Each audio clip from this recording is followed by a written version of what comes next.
বিশ্বের এমন একটা প্রচার ছিল যে ইরান তো শেষ, ধ্বংসস্তূপে পরিণত হয়েছে।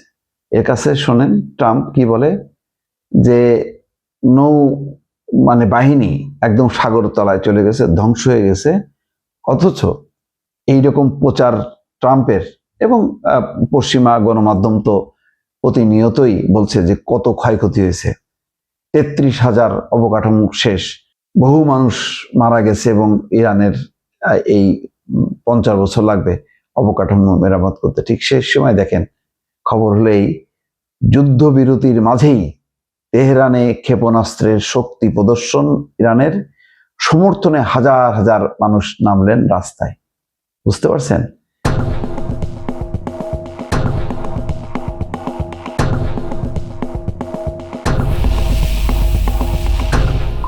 তাদের কি সমরাস্ত্র আছে তার একটা প্রদর্শনী ঘটাই দিছে ইরান সরকার, এবং তার সমর্থনে হাজার হাজার মানুষ নামছে। তার মানে ইরানের এই যে যুদ্ধ, এই যুদ্ধে কিভাবে দেখেন মানুষ যুক্ত হয়ে গেছে।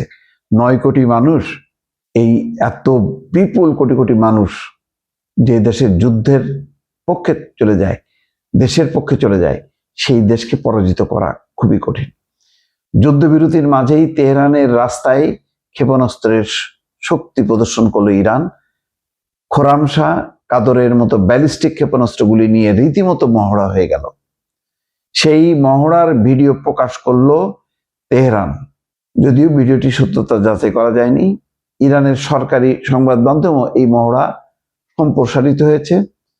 সেখানে দেখা গেছে কাদর, খোরামশাহ সহ ইরানের অস্ত্র ভান্ডারের ক্ষেপণাস্ত্রগুলির প্রদর্শন হচ্ছে তেহরানের রিভলিউশন স্কোয়ারে।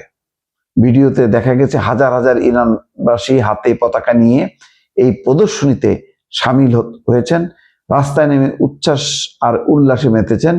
প্রসঙ্গত বুধবার নতুন করে যুদ্ধবিরতির সময়সীমা বাড়িয়েছে আমেরিকা। তার মধ্যেই ইরানের এই সমরাস্ত্রের শক্তি প্রদর্শনী প্রকাশ্যে এলো। অনেকে বলছেন এই প্রদর্শনীর মাধ্যমে মার্কিন প্রেসিডেন্ট ডোনাল্ড ট্রাম্পকে সরাসরি জবাব দিতে চেয়েছে ইরান। কারণ সামরিক সংঘাত চলাকালীন ইরান বারবারই দাবি করেছে ইরানের ক্ষেপণাস্ত্রের ভান্ডার ফুরিয়ে গেছে, ওদের অস্ত্রের ভাড়ারে টান পড়েছে। ট্রাম্পের সেই দাবির কোনো সরাসরি জবাব দেয়নি ইরান। তবে যুদ্ধবিরতির সময়সীমা বৃদ্ধির ঘোষণা হতেই প্রকাশ্যে এলো ক্ষেপণাস্ত্রের এই মহড়া। আন্তর্জাতিক মহলের ধারণা, এই প্রদর্শনীর মাধ্যমেই আমেরিকাকে ইরান বোঝাতে চেয়েছে যে ট্রাম্প যে দাবি করেছেন সেগুলির কোনো ভিত্তি নেই, তাদের হাতে যথেষ্ট সমরাস্ত্র আছে। বরং বলা হচ্ছে কি, যে ক্ষেপণাস্ত্র প্রতিরোধের যে স্কাড বা আকাশ প্রতিরক্ষা ব্যবস্থা, এটার অর্ধেক কমে গেছে।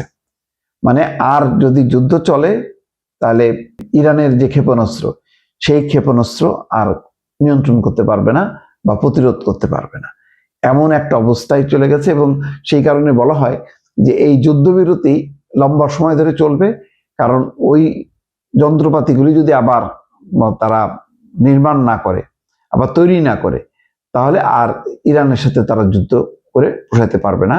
টানা 1 মাস যুদ্ধ করা এখন ইরানের বিরুদ্ধে ইসরায়েল এবং আমেরিকার জন্য অত্যন্ত কঠিন, সেই ধারণাই করা হচ্ছে। কিন্তু আমেরিকা যে ইরান যে ফুরায় যায়নি, ইরানের যে যথেষ্ট পরিমাণ ক্ষেপণাস্ত্র আছে এবং আধুনিক সব ক্ষেপণাস্ত্র, তার একটা প্রদর্শনী দেখায় জনগণকে কিন্তু তারা মেসেজ দিয়ে দিল। দর্শক।